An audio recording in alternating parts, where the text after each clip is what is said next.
God got me lit. God equipped you with everything you need.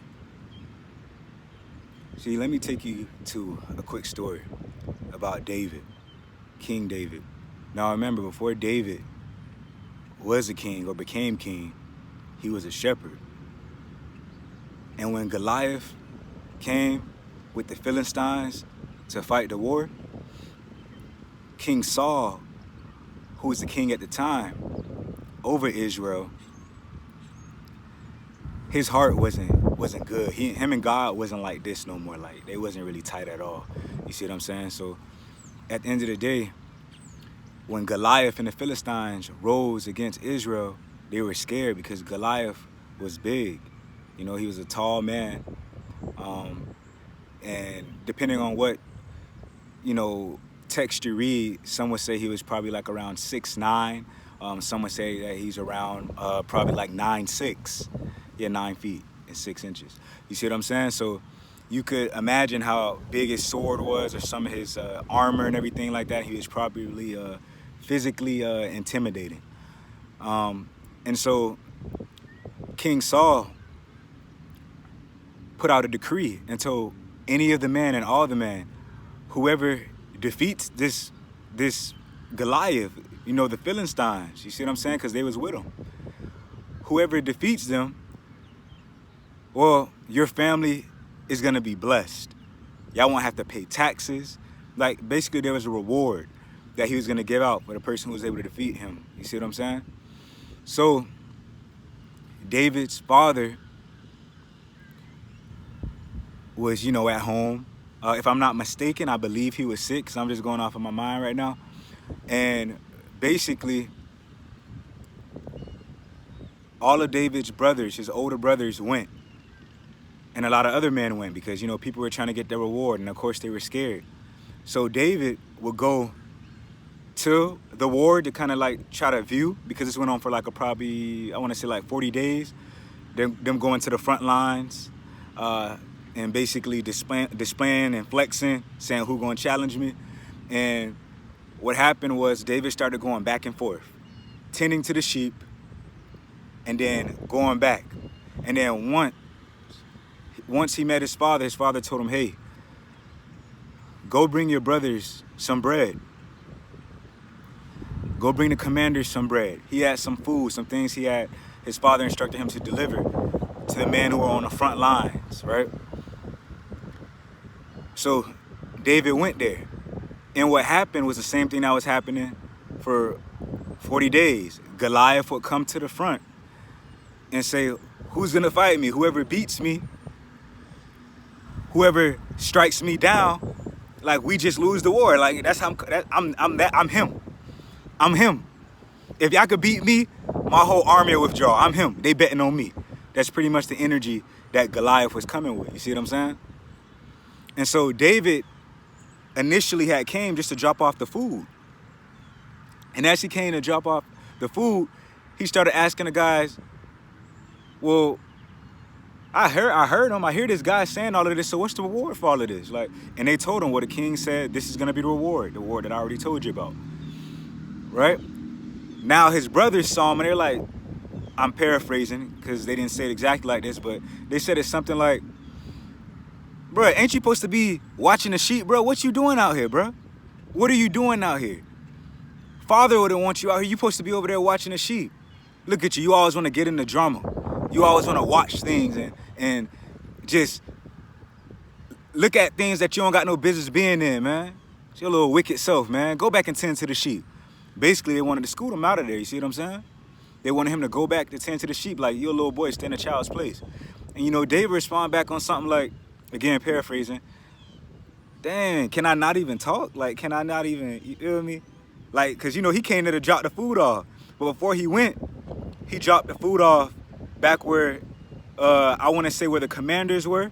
I could be wrong, but he dropped the food off somewhere, just dropped it there because he wanted to go be nosy. And so he didn't have the food in his hand. So his brothers are kind of like, what are you doing here? Like, you see what I'm saying? So basically, after David was inquiring to all of the men who were there, and he kept asking the same question, what is the reward going to be? What is the reward going to be? And they're like, listen, the king going to bless your family. You're not going to have to pay taxes. You feel what I'm saying? you're going to be tight with a king like that. You see what I'm saying? And so he asked that, and then one of the people that he went to ask, or possibly even multiple of the men who he went to ask, went to King Saul and told him, like, there's a young guy here who's asking. He seems interested to go challenge this Goliath, this strong man, because all the men there were scared. You see what I'm saying? But when David rose to the scene and he heard, when he first initially came, he heard Goliath come up and start talking reckless, David was like, who is this man that thinks that he can challenge the living God? You feel me? The energy he came with, even though Goliath didn't hear him at that time, had the other man like, dang, okay, this boy got some fire, bro. He don't seem spooked like us. He coming with a whole another type of courage. You see what I'm saying? And keep in mind that all the other men there most likely had on weapons and armor, and David was just a shepherd. You see what I'm saying? So just a timid little young man. You see what I'm saying? No weapons on him. So they went after seeing that brazen courage in him and told King Saul. King Saul went, fetched him, said, hey, come here. Let me give you my gear. He gave that boy his gear. You feel me? Put the helmet on him, gave him the tunic, gave him all the uniform. A tunic is like almost like a short sleeve shirt, almost like a tank top that you wear, except it goes all the way down, almost like a dress, and they wear it underneath the armor. So he gave him that. You see what I'm saying? He gave him his sword, you know, and all his armor, basically. King Saul gave that to David. So when he gave it to him, David started walking around in it trying to figure out, like, how to feel comfortable in it. And then eventually he was just like, look, I can't wear this, man, because, you know, I'm not comfortable, bro. I can't move like this.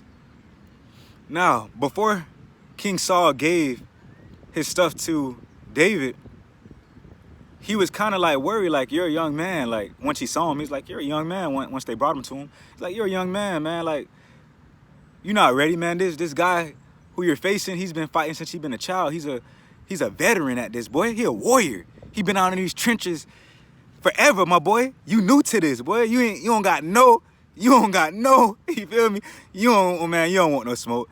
Go, I'm gonna let you go about your business, sir. Go about your business, young man. Go about your business, David. And David was like, humbly, you feel me? Something along these lines. Me being your servant, humbly. You see what I'm saying? I've had to protect the sheep.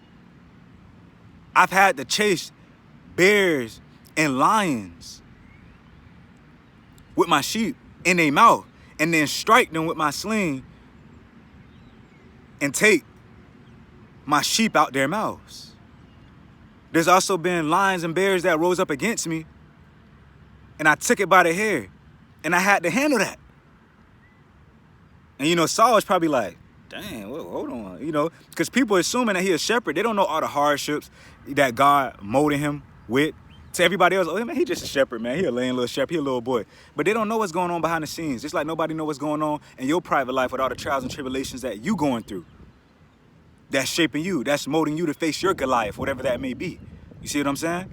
So anyhow, he said, yeah, so with all due respect, me being your servant, let me do my thing, so I could collect this for me and my family, because I'm going to do that. You see what I'm saying? He's like, all right, you know, good luck, you know, sir. Good luck, son. You see what I'm saying? He go about his business.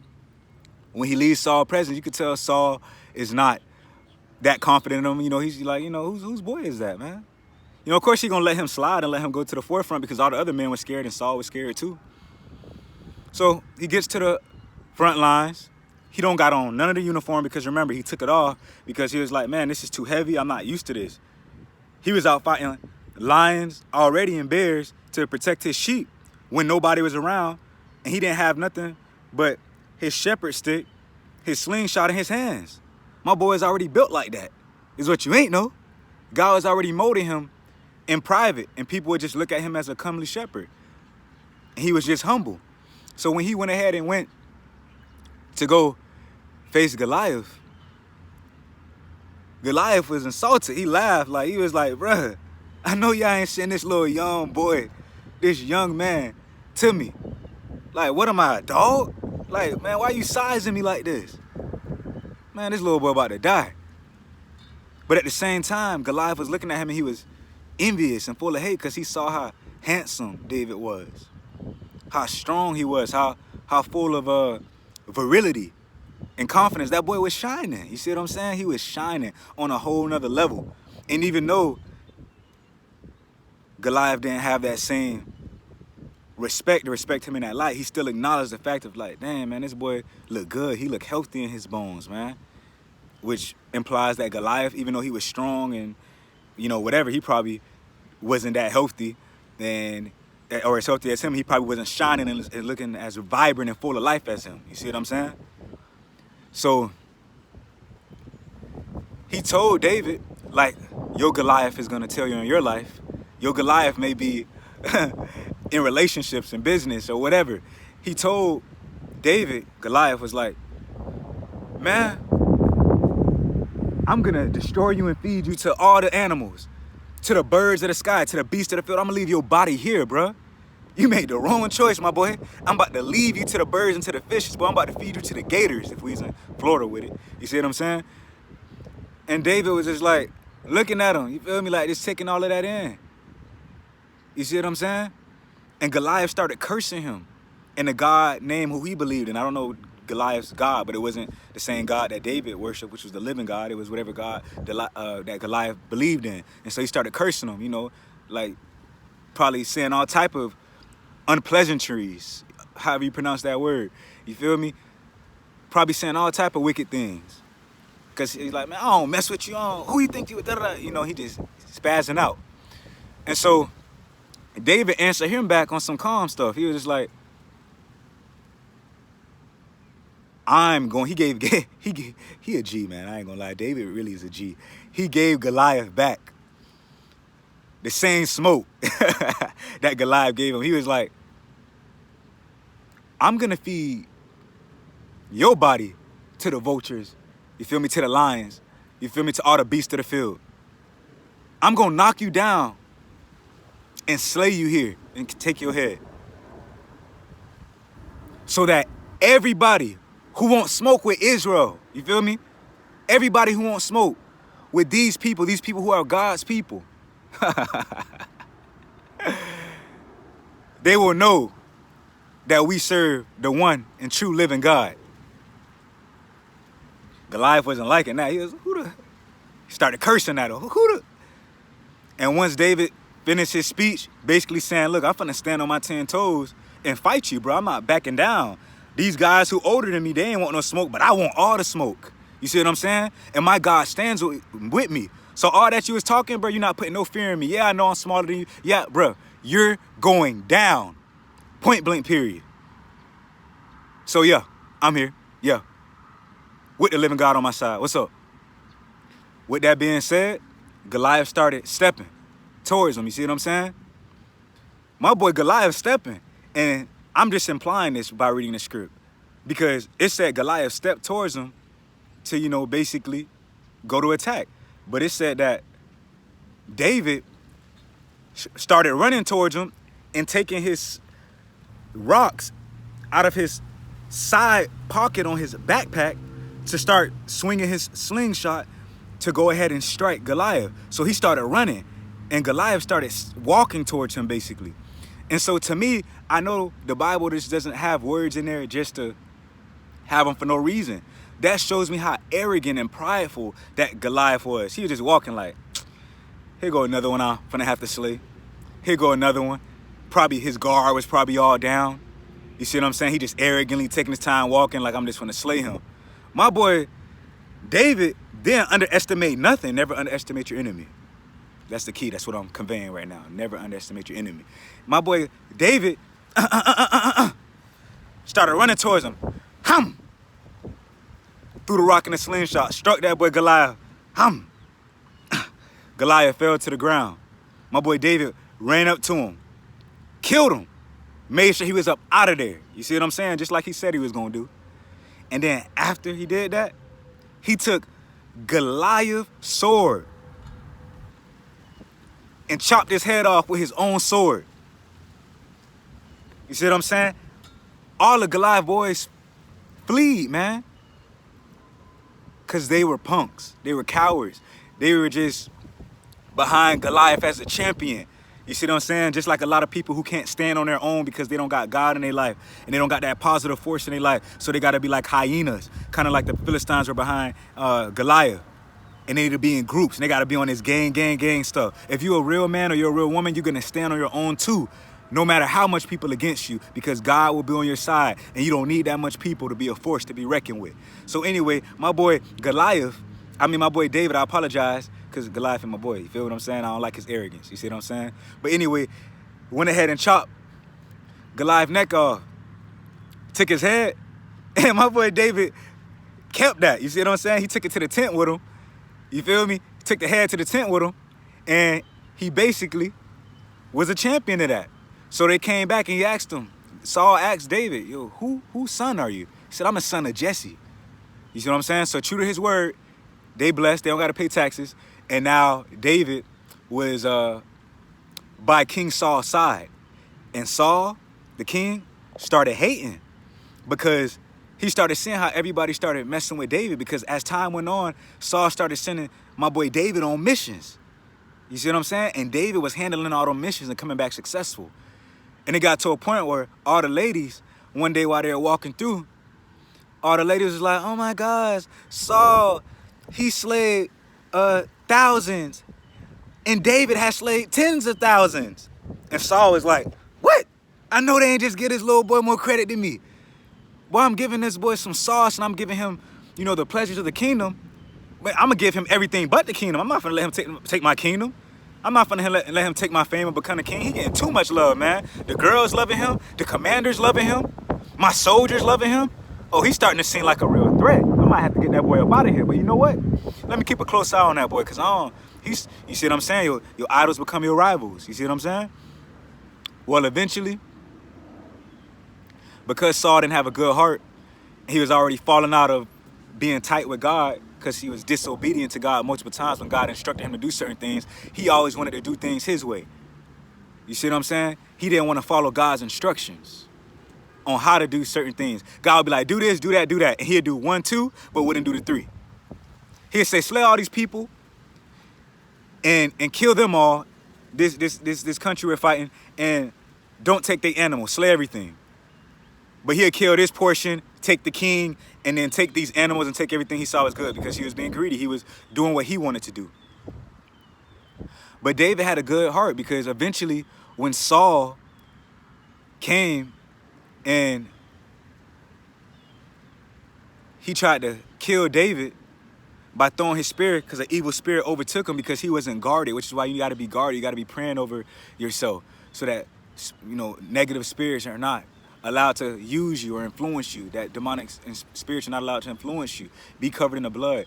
Come to God, because if you're not, you're going to be influenced and you're going to be hating on the light, and you're not going to understand why you have a hatred for people who are not doing anything wrong to you. And Saul was just having a hatred for David when he didn't do anything wrong to him. He kept trying to take that boy out of there.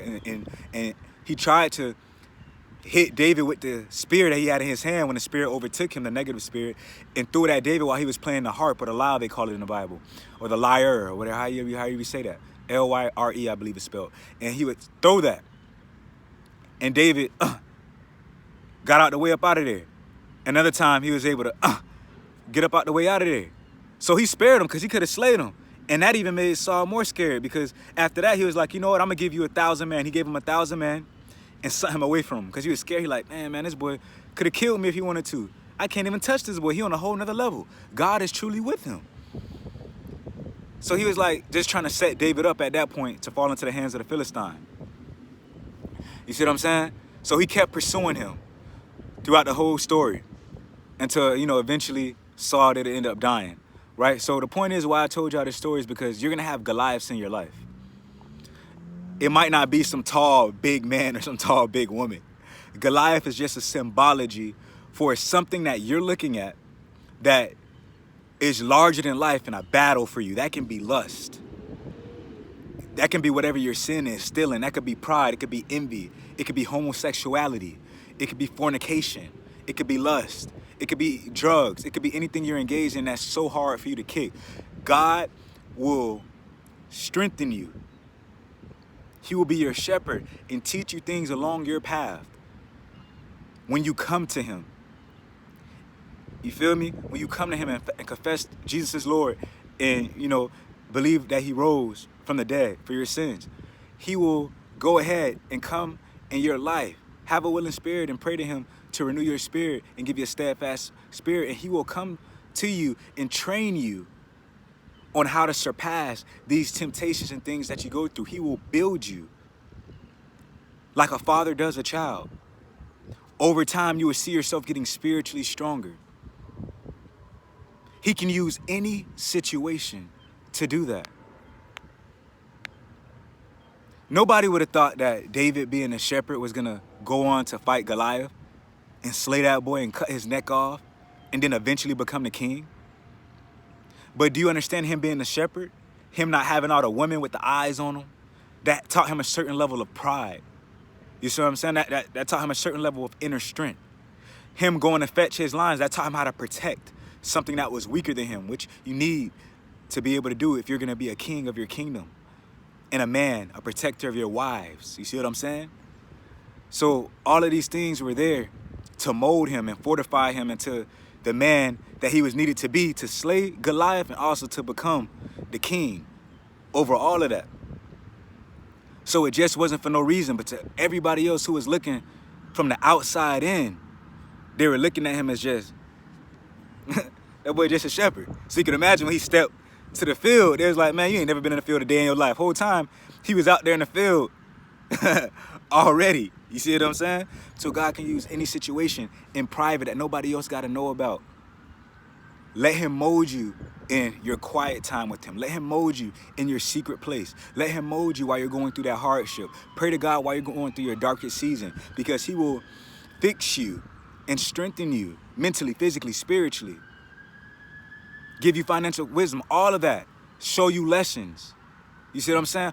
All while going through the either worst times of your life, solitude, times where you're not getting respected, times where you're being overlooked, times where people are talking about you, times where people are talking about the holes in your clothes, times where people are talking about you wearing the same thing, times when people are talking about, oh man, that man poor, he don't got every single thing. Times of people saying, oh, she sleeps with everybody or he sleeps with everybody. Times of people mocking you. You're never gonna be this, you're never gonna be that. Man. Times with everybody saying anything, slandering your name, gossiping about you, and you're not doing nothing wrong to them. All of these things are there to shape you and teach you something. Anytime you're going through something that's frustrating you, take a deep breath and say, what is this moment trying to teach me? What is the Lord trying to teach me? And pray, say, Jesus, I am upset right now. Calm my nerves, calm my spirit, because you know what I want to do right now. You know what I want to say and how I react. So calm my spirit. Give me a spirit of patience and humility to face these things that I'm going through, and also open up my spiritual eyes to show me what is it that you're trying to teach me, so that I can progress to the next level, Lord, and go into what you called me forth to be in, as you did David, or as we should say, King David. You see what I'm saying? So always pray over your situations. Always be slow to speak and quick to listen. Always be that way. Because every day there's lessons out here, no matter what you're going through. Even when you get to the place where you think God has put you, or Jesus has put you, where the universe has put you. Primarily, I believe in Jesus. That's the only way through it. I'm just letting people align it how they want to, but you know who to come to, because I'm not hiding that. And so with that being said, whatever level God leads you to, even when you think you're there and you don't made it, keep him first, because he can humble you real quick and bring you back down. I've seen it. I've been through it. You see what I'm saying? And also, while you're in that, pay attention to the lessons that he teaches you, because there's going to be lessons and temptations. Everything not going to be sweet when God takes you to the place where it's meant for you to be. Because remember, when King David got there to being a king, he did some good things for the Lord for years. And eventually he fell and cheated on his wife with Bathsheba. And he was on a balcony looking at her like, ooh, woo, that girl is fine. Hey, y'all go fetch her, man, because boy, them hips, woo, oh my God. Slaughter to me. And you know, my boy went and handled that. My boy David had sex with somebody else's wife. His lust got the best of him. And then he ended up getting a girl pregnant. And you know what he did that was so green and so messed up? I'm not judging, but it's just what he did. He went and he had the husband sent on the front lines to die on purpose so he could keep that a secret. And that was somebody who God used. So nobody's perfect. But don't think that nothing went unpunished. David was punished. The sword, God cursed him and said, the sword will never leave your house.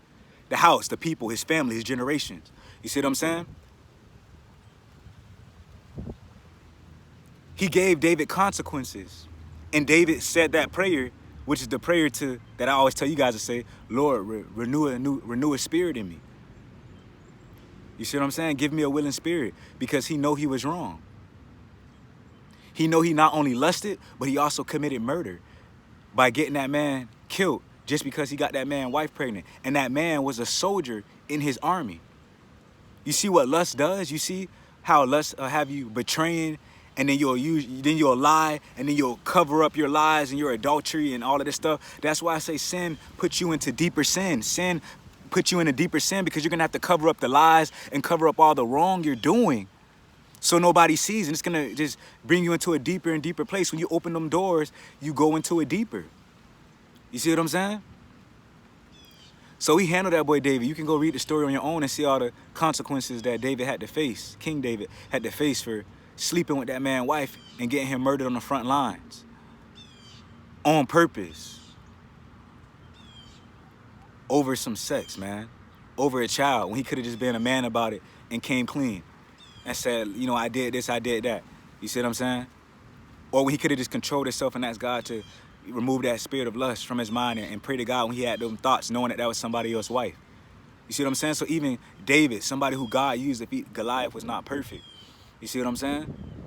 But it just goes to show you that even if God favors you or God blesses you, he will also give you a consequence should you go against his will. You're not just going to get some sweet, oh, I'm chosen, like all these people on YouTube be saying. All of y'all is not chosen. You know what I'm saying? And even if y'all are, well, guess what? If you do something that goes against God, you're going to be punished. You're not getting no special treatment. You follow God as well. What makes you chosen is if you answer that call. Many are called, few are chosen. You answer that call, you choose to go into God's will and his authority and go into covenant with him and believe in him. Well, guess what? You're going to reap them promises. But if you start going outside of that and out of line with that, you don't think you're going to be violating that? And he not going to be like, whoa, hold on, my boy. Nothing, it ain't sweet, because that's basically what happened with King Saul. He stopped listening to God. And what happened to him in the end? He died. And before he died, he saw the person who God was bringing in to replace him, who had a heart that wanted to please the Lord, who had a heart that wanted to please God. And that made Saul jealous because he knew his heart wasn't right. But instead of repenting, instead of doing what God wanted him to do and things like that, he let the spirits of jealousy, hatred, murder, gossip, and all of that take over him and be trying to do all type of snake things to David. And that's exactly why God was replacing him with somebody who had a heart full of love and humility and all beautiful things and the fruit of the spirit that God gave him. But even so, a person with all of that eventually fell by not praying, by not staying close with God. So I'm telling you that even when God blesses you, stay close with him so you will not come outside of his grace and fall or go through consequences like King David had to go through when he slept with Bathsheba, who I'm pretty sure, my boys, my man here, she was fine. You know, I don't know what she looked like, but I know she had to be fine if he was a king and he slept with her and he had all these other wives and that was his soldier wife. She had to be pressure. See, you got to pray to God and be like, Lord, please remove this from me, because she fire. And right now, I feel like I'm losing a little self-control. So please renew my spirit in me so I don't fall, Lord. Sometimes we got to do that as men. Sometimes we got to do that as women. Because there are people who we are attracted to in a lustful manner, in a fleshful manner, even when we do have a spirit in us. Because we got to fight temptation.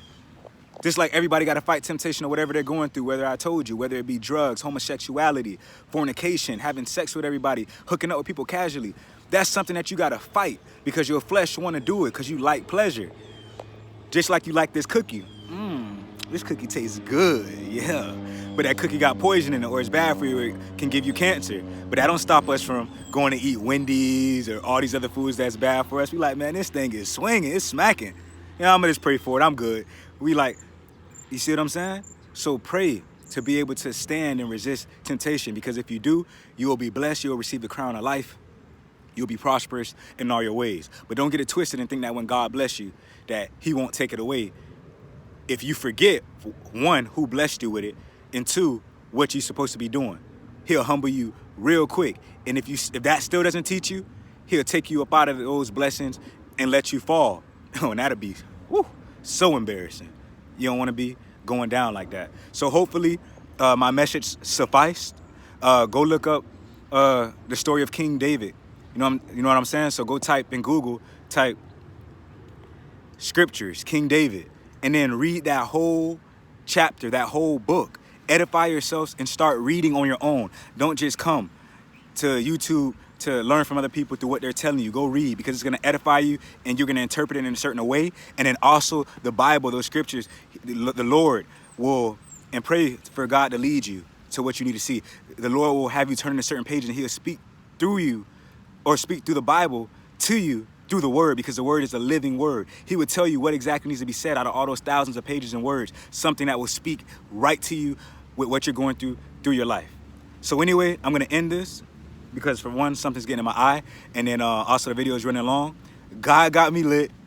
Pray over your life. Pray before reading scripture for understanding knowledge. Pray for a steadfast spirit. Pray for a willing spirit to stay in alignment with God once you come to him. And go to Romans 10, verse 9 through 10, and confess Jesus as your Lord and Savior. You see what I'm saying? Do that. I'm telling you, do that. Don't have me here wasting my energy, y'all. I love y'all, but God loves y'all way more. You see what I'm saying? Do that and come to him. Don't let Jesus have died and sacrificed his blood for ours, for our sin, for no reason. We all are, none of us are without sin. We've all been and went through sin and committed sins. We have to be able to admit that. So confess Jesus is Lord. Admit that. You see what I'm saying? Confess your sin to him in private. Talk to him. If you want to confess it out loud to whoever, that's on you. But read the Bible and do what the Lord leads you to do. Pray to him for him to tell you what to do. Don't listen to me. Don't listen to everybody else. Always take it back to God and pray to Jesus to let you know what to do and confirm everything that you hear. So anyway, I'm out. This time for real. God got me lit. Love.